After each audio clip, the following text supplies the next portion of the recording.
কাজটি দিচ্ছি আমরা RT809F প্রোগ্রামার দিয়ে একটা স্মার্ট বোর্ডের রিকভারি মোড অন করছি। রিকভারি মোড অন করার জন্য আমরা প্রথমে RT809F প্রোগ্রামারের কানেকশন করতে হবে এবং এই কানেকশন করার পরে মোডটা এরপরে আমাদের যে পুটটি সফটওয়্যারটি আছে এটাকে অন করব এবং এটার কানেকশনটা রেডি করে নেব।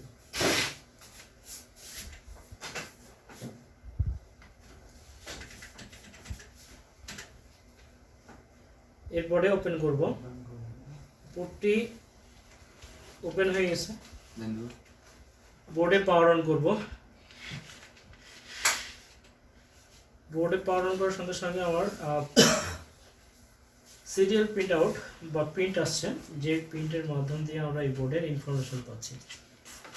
তো আমার দরকার হচ্ছে এই বোর্ডটা রিকভারি মোডে নেওয়ার জন্য। রিকভারি মোডে নেওয়ার জন্য আমরা এটা কনসোল মোডে যাব। কনসোল মোডের জন্য ইন্টারফেস দেন পাওয়ার অন, কনসোল মোডে চলে আসছে। কনসোল মোডে আসার পরে আমাদের এমএসটার বোর্ডের জন্য কমান্ড দিতে হবে recovery, RECOVERY recovery, then enter, okay, then reset, RESET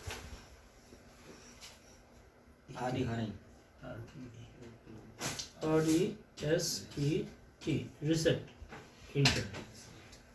যখন আমরা এটা স্পেস করব এবং সঙ্গে সঙ্গে দেখব আমাদের ডিসপ্লেতে এটা রিকভারি মোডে চলে যাবে।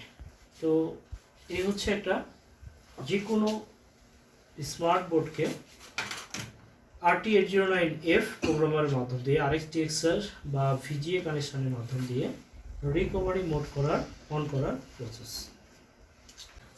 RT809F সহ বিভিন্ন প্রোগ্রামের মাধ্যম দিয়ে এই সফটওয়্যার রিলেটেড যে কোনো সমস্যার সমাধান করতে পারি। এটা UMC রিড এবং রাইট বা ইরোজিং বা সফটওয়্যারের যে কোনো ব্যাকআপ নেওয়া বা রিমোট সমস্যা, লোগো সমস্যা, যে কোনো সমস্যার সমাধান RT809F বা H দুটো দিয়েই করতে পারি। তো আমরা RT809F প্রোগ্রামের মাধ্যম দিয়ে একটা অপশন দেখালাম। নেক্সট কোনো ভিডিওতে আরও যে ডিটেলস অপশানগুলো আছে সেটা নিয়ে আলোচনা করব। তো দেখা হবে নতুন কোনো টপিকে, নতুন কোনো কাজ নিয়ে।